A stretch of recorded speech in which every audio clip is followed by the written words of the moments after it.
Good morning. Time to make the coffee. Today's flavor is cinnamon churro. Sounds good to me. Anything with cinnamon sounds good. And cinnamon is very healthy for you. Not that I think the coffee is that healthy for you, but actually coffee is supposed to be healthy if you don't overdo it. But I'm talking about the flavor. I don't know how much cinnamon this actually has in it, or if it's just all artificial flavor. But anyway, I'm sure it'll taste good either way. Today's high temperature is going to be 82. It's cloudy, and it's drizzling rain off and on, which is good because the garden needs it.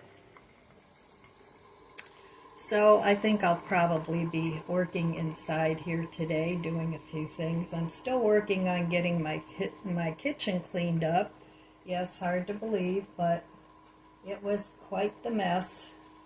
So, and since this is the room I spend a lot of time in, this in my living room, I like to have those at least functional. So that's probably what I'll be doing today. I really don't have to cook anything. I still have some yakisoba left over from yesterday. I made enough for 2 meals. So that's probably what I'll have for dinner, along with a big salad because I have to use up all those greens I bought. And I have some things, some produce from the garden that I have to do something with before it goes bad. So I may dehydrate some things today. I'm not sure. I just sort of, you know me, go by the seat of my pants. So let's give this a taste. Cheers.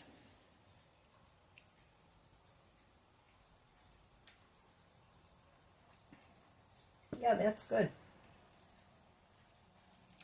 So anyway, I was thinking today, you know, sometimes as a creator, you have a lot of people that always comment on your videos and you establish a relationship with those people. And it's really nice, but every once in a while, the viewer disappears. And as a creator, I wonder what happened to them. You know, especially people that you hear from all the time. You don't know if they're sick or something worse happened, or if they just don't watch your channel anymore, which would be the best case scenario. But I don't know how other creators are, but if I don't hear from somebody in the comments, I wonder what happened to them. So I just thought I'd throw that out there and let you know that, you know, if you're a regular on my channel and you always comment, if something does happen, it would be nice to know what happened to you. So today's going to be a slow day. I can already feel it. I've been pretty tired lately. I don't know if it's the weather, the heat, or the humidity, but I haven't been feeling real energetic lately. And when my body tells me that, then, you know, it's like, okay, you need to just do a little slow living and not get so focused on doing. But a little relaxing is in order. So, I don't know. Do you guys with chronic problems feel that way too? Or do you just keep pushing through? I was watching a YouTube video yesterday, and I can't remember the name of the channel right now. And she was talking about different dot systems where if you're feeling good, you should track how you're feeling on a calendar. If you're feeling good, you get a green dot. If you're starting to feel tired, you get a yellow dot, and that's a signal to you to sort of pull back and just take a break. And it goes from there to red, which means, you know, you have to stop. And then purple, which is not good. So she says to stay within the green and yellow dots, to go back and forth between those, because if you keep pushing yourself past the yellow dot and end up in the red, you kind of crash. And I find that to be true. So if I remember, I'll put her channel in the description box, but if I forget, you know, I'll probably be talking about it again. So anyway, right now I'm in the yellow zone, and I think I need to ease my way into the day today, which is what I'm going to do. Even though I have a very long to-do list, there's things on there that are more of a priority than others, and not doing stuff for a day isn't going to really make that big a difference.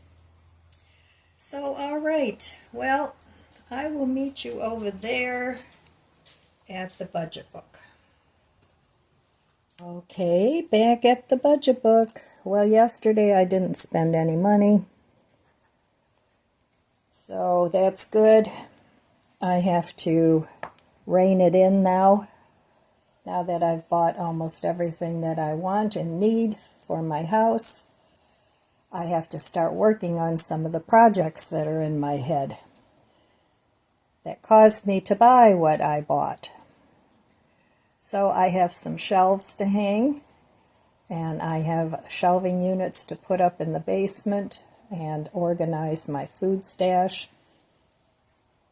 I have shelves down there with the food stash on it,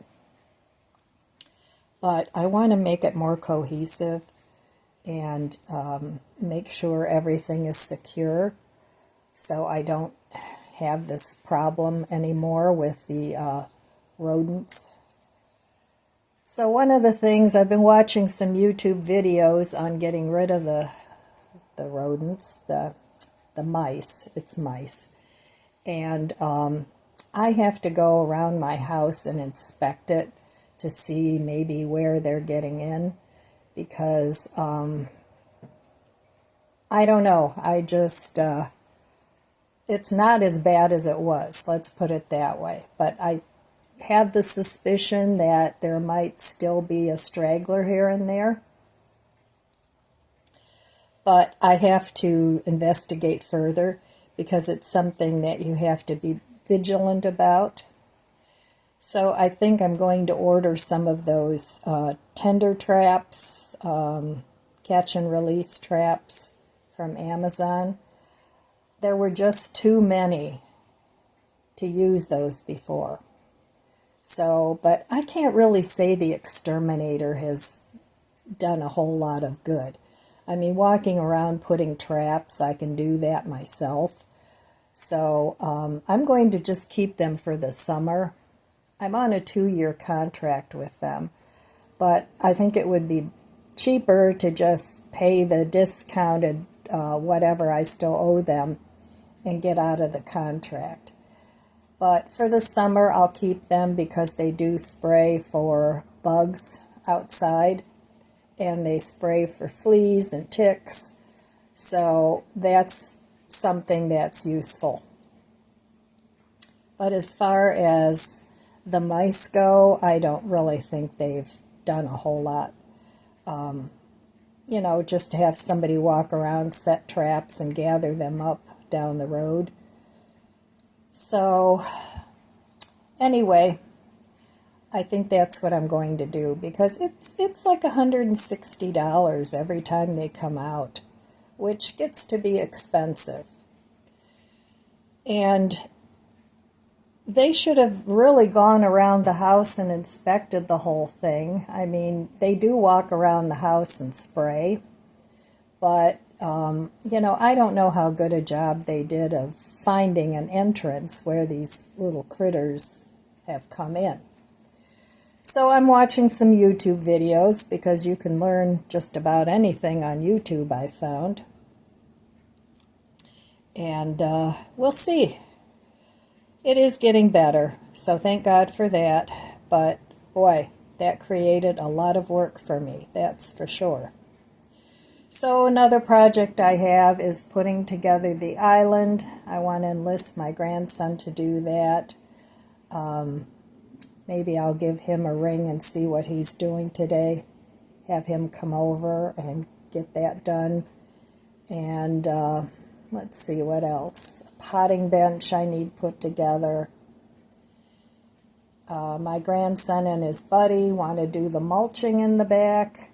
There's not a whole lot that I'll be doing to help out with that because of all the lifting that's involved.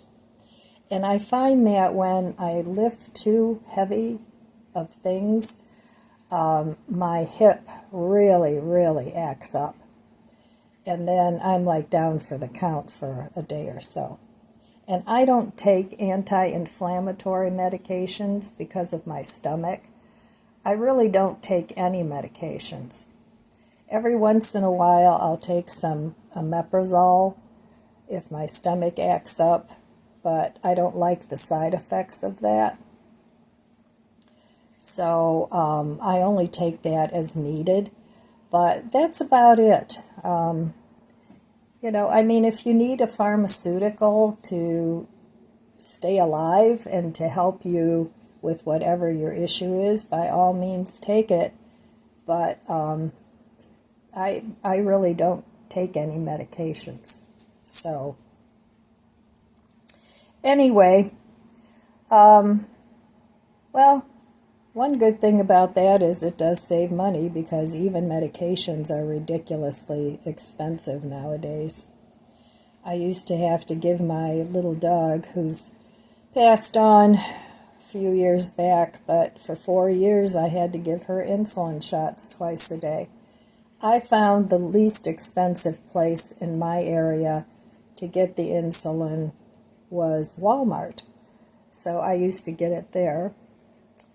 But, yeah, you know, sometimes you just have to take medication because it's a matter of life or death. But I'm not real good at taking pills. Once in a while, I'll get on a kick where I take supplements, which I should take more of. But honestly, I forget, and then I don't take them, especially the B vitamins, because B vitamins helps with your cognition. It has a laundry list of things that it's good for you. And because I'm a vegetarian, I don't get vitamin B from meat sources. And that's where you get the most vitamin B. So I have to supplement with either nutritional yeast or I think eggs have vitamin B in them. Don't quote me on that, but so I usually will try to take a supplement. So, all right, well, I'm going to try to do better the rest of July. Get more green check marks than red, and keep it on the low spend side if I do spend money. All right. I'll see you in a little bit. This morning I've been looking through one of my cookbooks that I put together myself. I have recipes from all sorts of recipe creators, but I've made this deli-style vegan turkey loaf before, and it's very good. And I don't have any store-bought deli meat right now, and this is better. This is really good. So I'm going to, I posted the recipe. You can screenshot it if you're interested in making it. But this is a great meat alternative, and it uses tofu and vital wheat gluten, which is just the gluten from flour. So there's nothing real weird in it, no weird ingredients, but it does take a little bit of time, not too much, but once you get it made, it's enough for a lot of meals, and you can freeze it You can use it with gravy, whatever you want, and it's really tasty. So if meat is getting to be too expensive for you, try some alternate ingredients. You can try textured vegetable protein, Butler soy curls, of course tofu. There's all kinds of meat substitutes where you'll get plenty of protein. Even vegetables contain protein. Lots of protein in kale and spinach. A lot of the dark leafy greens have protein, of course, nuts. So there's a lot of alternate protein sources that you can use if meat is getting to be a bit too expensive. So I'm going to go ahead and make this recipe with you, and it's not hard. It's actually pretty easy. So all right, I will meet you over by the stove and we'll make some seitan. And seitan has been around for thousands of years. The monks, I don't know if it was from Tibet or China or from the East, eat this because they're vegetarian, and they call it wheat meat. So this recipe is not for you if you're gluten intolerant, unfortunately. But if you go on YouTube or Google it, there are lots of other protein sources where you can make a deli-type meat out of other ingredients that don't contain wheat gluten. Okay, this morning I decided I wanted to make some deli meat, and this recipe is from the channel 86 Eats. But I'll post the recipe here too. I've made some changes. All right, here's some of the ingredients I'm going to use. I've changed the original recipe to my taste, but you can go ahead and follow the original recipe. It's very good. So I have some nutritional yeast here, some mushroom seasoning, some vital wheat gluten. I have some apple-flavored liquid smoke, very good. And this is the garlic, onion, salt, and pepper that I made yesterday. I'm going to use some of that. And I have this fusion tofu that's been in my refrigerator like forever. So these are the ingredients I'm going to use, plus a few other extra spices. They're all listed in the recipe that I posted, and you can go ahead and screenshot that if you want, or just head on over to 86 Eats and watch her make her version of the turkey deli slices. And you can use this at Thanksgiving time too. If you don't eat turkey, it's very good for that. You can slice it up with some gravy, have some sausage stuffing with it, or whatever, chicken flavored stuffing. So yeah, get creative with your cooking.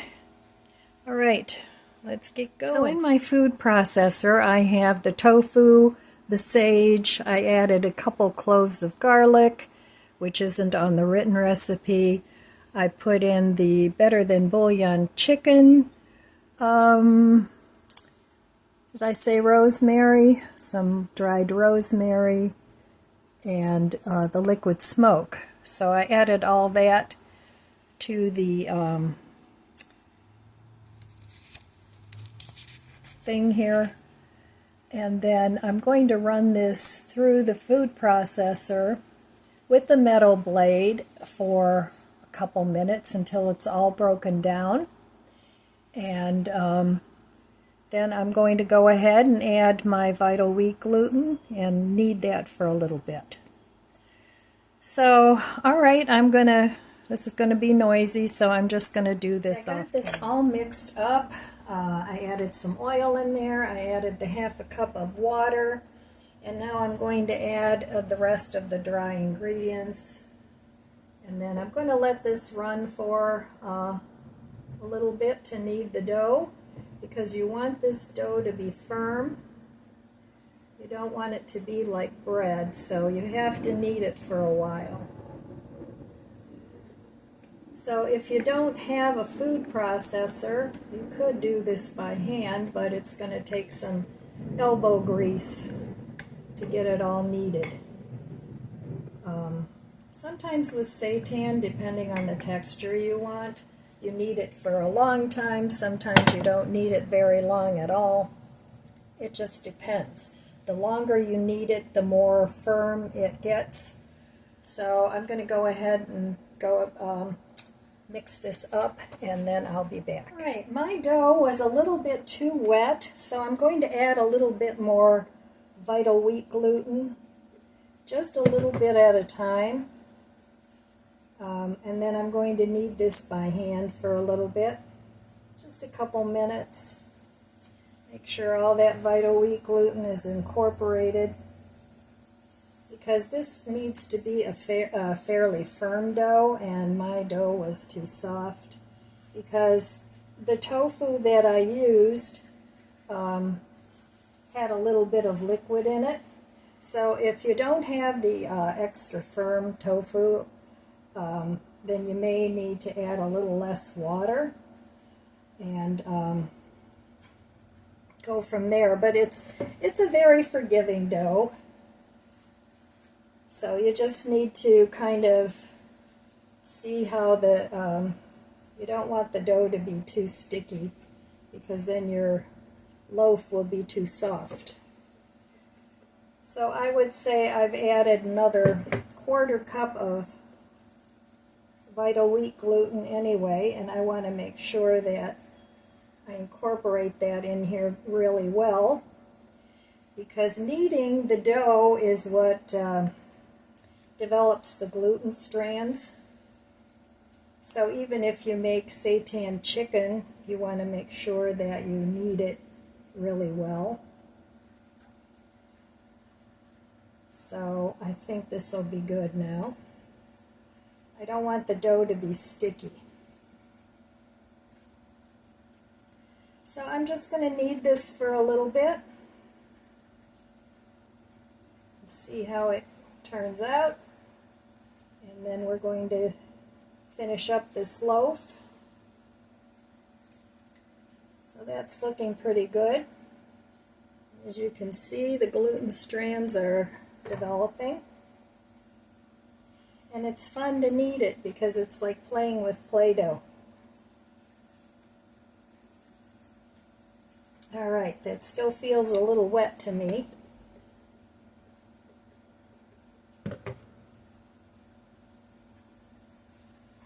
I mean, you don't want it like a rubber ball either, but you don't want it to be sticking. So, alright, I'm going to finish kneading this up. And then we'll finish up. This is going to go in the oven. I'm going to rest it for a little bit and then put it in the oven and bake it. So I'll be back with the rest of the recipe. Alright, well, I'm using what I have. I have some parchment paper here. I have some foil here, and this is just my take on it. So you can follow the recipe that I posted. But I have these flavor wrap things that I've had forever and a day. I want to use these up, but you can use a rub, whatever rub you have. I have a bunch of them. I have cinnamon chili rub. I have, all kinds of rubs, but I want to use those up, not to waste them. And the recipe says to wrap it in foil, but I'm going to wrap mine in parchment paper first. And I'm going to do it that way. So I'm going to let this marinate with this for a little bit. And then you pull this off after it's been marinating for a while. So I think there's 2 sheets in here. And this is actually made in Avon Lake, which is not far from me. No, actually, I think there's only 1 sheet. No, there's 2. So I'm going to go ahead and set this on one of the sheets, but I want to take a little bit of, just a tiny bit of spray oil and spray this first so that this will stick better. And there's already oil in the recipe anyway. So I'm going to go ahead and stick that on here. And I've shaped this sort of into a loaf shape. And then I'm going to take it and spray a little bit on the top. And then this is supposed to stick to the loaf. So, but yeah, like I said, you can go right ahead and use a rub, or you don't need to do any of that. So I'm going to let this sit for a while, let it marinate, because these are like marinating sheets. So, okay.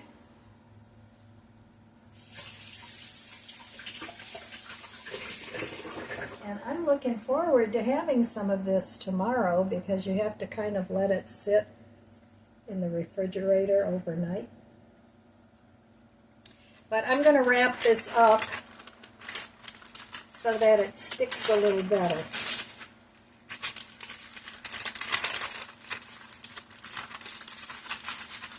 And I'll just let that sit for half an hour or so.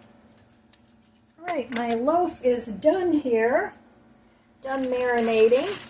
So I'm going to wrap this in foil too, but I need to take those marinating sheets off because there's plastic on there. So, but like I said, just go ahead and use a regular rub or just leave it plain, whatever you have. So, but I just want to use these up. So, okay, that's beautiful.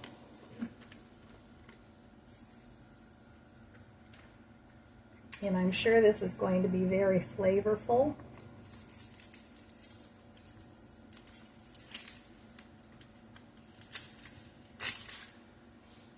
Now I'm going to bake this. Wrap it up and bake it. You want to wrap it fairly tight so it doesn't expand too much, because seitan will expand. So I'm going to go ahead and wrap this first. Let me show it to you. There it is. So I'm going to wrap this first in the parchment paper.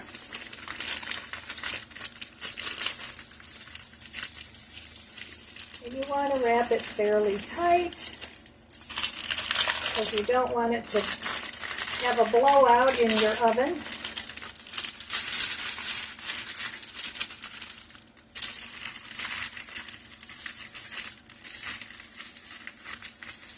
All right, and then go ahead and wrap it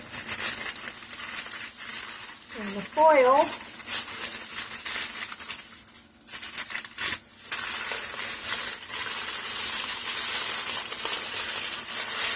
And we want to secure the ends, give them a twist.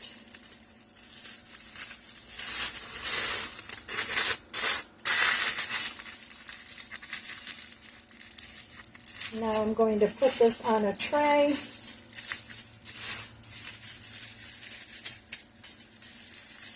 There we go. And I'm going to bake this at 350 for 30 minutes. And I'm going to open it and bake it for another 30 minutes unwrapped. So you can also give it a turn halfway through the baking cycle like first 15 minutes, and then give it a turn and another 15 minutes so that the bottom doesn't burn. And then when I come back, we'll have a beautiful seitan turkey roast, and you don't have to spend, oh my gosh, $20-some on a turkey roast from Tofurkey or something, and this tastes much better. All right, I'll be back later. Here is my turkey seitan right from the oven. Now you can glaze this with something if you want, barbecue sauce or whatever you prefer, but I'm not going to eat this till tomorrow because it has to sit in the refrigerator overnight to firm up. But I'm looking forward to eating that, and that'll make quite a few delicious sandwiches, turkey sandwiches. So much, much cheaper than the Tofurkey luncheon meat slices, and pretty quick to make. I'll let you know tomorrow how it tastes. All right, well, tonight's dinner is a beautiful salad with the mixed spring greens that I bought from Aldi's for $2 off, and some thick cut mild cheddar also from Aldi's, finishing up some strawberries, and I have some pepitas on there with a raspberry vinaigrette dressing.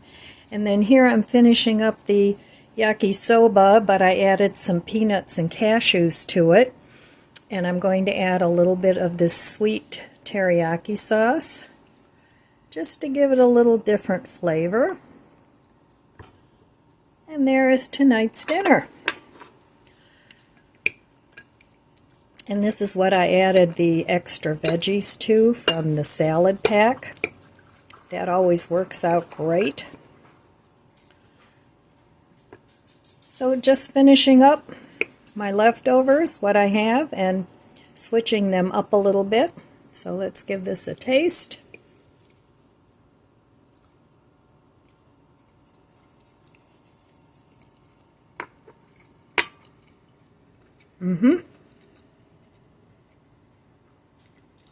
Gives it a little bit of a different flavor.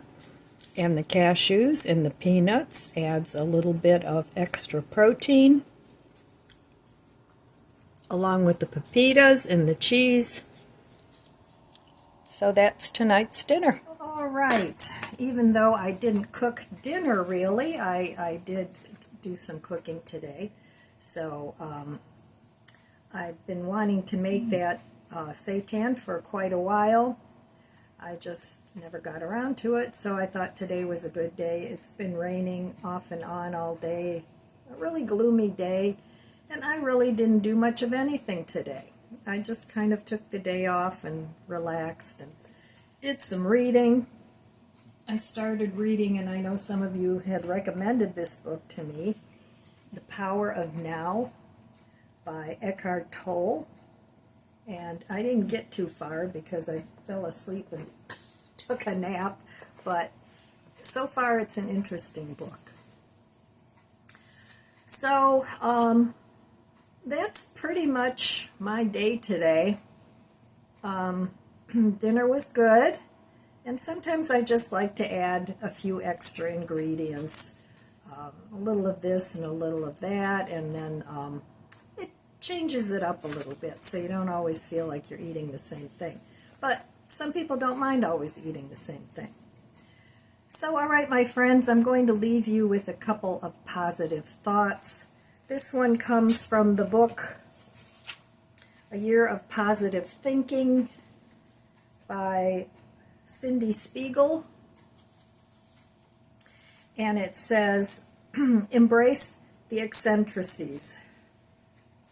Embrace the quirks, the incongruities, and the inner wild that makes you you. Embody your truth. Own it. Your weirdness is filled with wonder, love, all of who you are. In doing so, you offer yourself the one thing that no one else can give you, the beauty of true acceptance. That's true. You gotta love your weirdness.